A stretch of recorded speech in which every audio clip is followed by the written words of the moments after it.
One of the first injury updates we got this year before the season even started was about this guy, Ty Masterpool, who, if you missed this, apparently back in Ironman or Ironman National, he got appendicitis and been riding with it. And then also, this is the news release from December 29th. Winning surgery completion of last year's Supercross Motocross Championship for appendectomy. Geez, after suffering appendicitis at Ironman, da da da da da, and also to fix a lingering ankle problem. And I'm gonna have to thank MXG for asking on Twitter or X, whatever you want to call it. You can read it right there, asking about it. And Matt Bell saying, quote, "I've been in contact with Ty and his mechanic almost daily.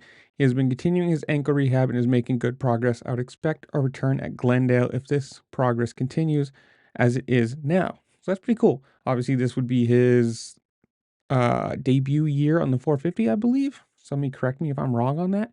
So hopefully he does get some, he does heal correctly, take the time and come out and actually get some experience and show what he can do on it. You never want to see somebody come before or like come out and start racing when they're still injured just so they can be on the bike and, make people happy about riding it. But hopefully he's healed. Hopefully everything, by the time he is racing, he's had some time on the bike. He's got some fitness back and,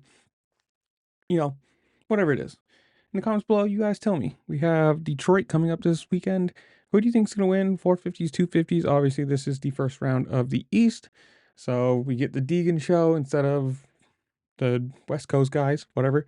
But while you're down there, comment down below. And while you're down there, make sure to like, share, subscribe, do all the fun things this platform allows you to do because it really does help me out. I appreciate it. And with that, I'll see you later. Peace.